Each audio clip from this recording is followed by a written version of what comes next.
Picture this. It's 334 BC. A 20-year-old king from Macedonia, a small kingdom in Greece, decides to take on the superpower of the age, the massive Persian Empire. His name was Alexander, and what he was about to do would literally change the world forever.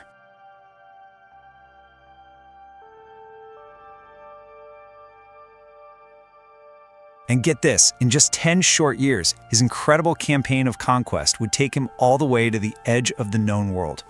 He carved out an absolutely colossal empire. We're talking over 2 million square miles. It was one of the largest the world had ever seen.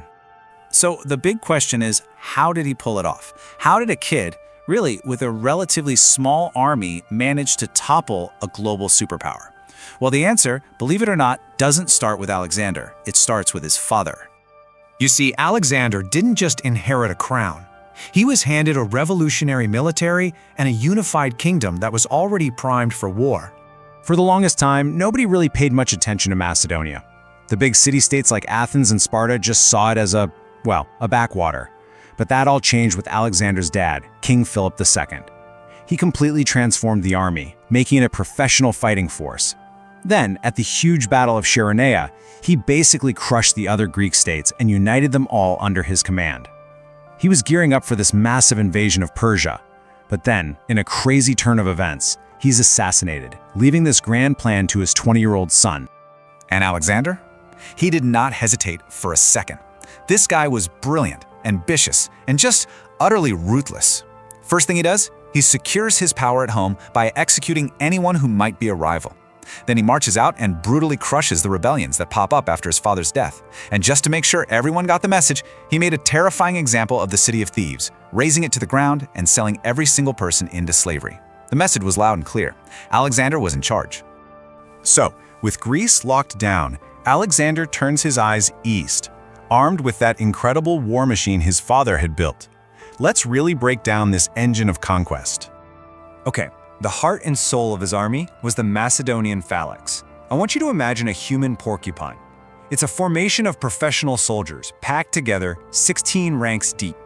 From the front, it was a nearly unstoppable wall of iron spear points. But, and this is a big but, it had a critical weakness. If an enemy could get around to its exposed sides or flanks, the whole formation was incredibly vulnerable. And this right here shows you the key advantage they had. The main weapon of the phalanx was the sarissa, an 18-foot-long pike. Just look at that comparison.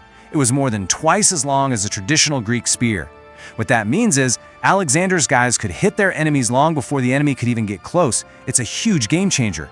But the phalanx wasn't a one-man show, no way. Alexander had this incredible combined arms force. He had elite infantry called Hyspasits, whose whole job was to protect those vulnerable flanks. He had allied Greek soldiers, expert skirmishers, but the real sledgehammer, the unit that delivered the killing blow, was the companion cavalry, his elite shock troops that he almost always led into battle himself. So, his throne is secure, his army is ready to go. In 334 BC, Alexander crosses into Asia Minor. And with that, one of the greatest military campaigns in all of human history kicks off. In his biggest showdowns against the Persian king, Darius III, Alexander had this signature move. It was audacious, it was super high risk, but man did it work. He wouldn't just grind down the enemy army. Instead, he would lead his companion cavalry in this terrifying, head-on charge aimed directly at Darius himself. The goal wasn't just to kill the king, it was to break the army's spirit. And once Darius turned and fled for his life, which he did twice, his leaderless army would just collapse and run. But as he conquered, you start to see these two very different sides of Alexander. On one hand, in a place like Egypt, he was welcomed as a liberator. They were so happy to be free from Persian rule, they literally crowned him pharaoh. On the other hand, he could be incredibly brutal. He besieged the city of Tyre for 7 long months, and when it finally fell, he destroyed it and sold its people into slavery. And he ordered Persepolis, the magnificent capital of Persia, to be burned to the ground as payback for what the Persians had done to Greece 150 years earlier. After a major victory, King Darius actually offered Alexander a stunning peace deal: half of the entire Persian Empire, his daughter's hand in marriage, and a ridiculous amount of gold. But Alexander's ambition, it had no limits. He flatly rejected the offer. He didn't want half the empire. He was coming to take it all. So after Darius is finally defeated and killed, Alexander is the undisputed king of Persia. But for him, that wasn't enough. Not even close. He pushed his army ever eastward, driving them toward the very edge of the world. And this relentless ambition, it really started to take its toll. The conquest just kept grinding on. For years, he's campaigning deep in Central Asia, fighting these tough guerrilla wars, and the strain really started to show. He started adopting Persian customs, which really ticked off his Macedonian veterans. Then, in a drunken rage, he murdered Clitus the Black, the very man who had saved his life in a battle years earlier. He pushed on into India, winning his bloodiest battle yet against King Porus and his terrifying war elephants. He wanted to keep going, to find the end of the world, but his army, they had finally had enough. At the Hypasus River, his men, who hadn't seen their homes in 8 years and were terrified of facing even bigger armies, they mutinied. They flat out refused to go one step further. Alexander was furious, but in the end, he was forced to turn back. The only force on earth that could stop Alexander the Great was his own exhausted army. After a brutal march back through the desert, Alexander finally returns to Babylon. He's already planning his next campaign, this time to Arabia, but he would never get the chance. Because shortly after his return, he developed a sudden, raging fever and died just days later. He was only 32 years old. 32. And here's the thing about an empire built by one man's force of will. With his death, it began to fall apart almost immediately. He didn't name a successor, so his generals pretty quickly started fighting each other to carve out their own personal kingdoms from his conquests.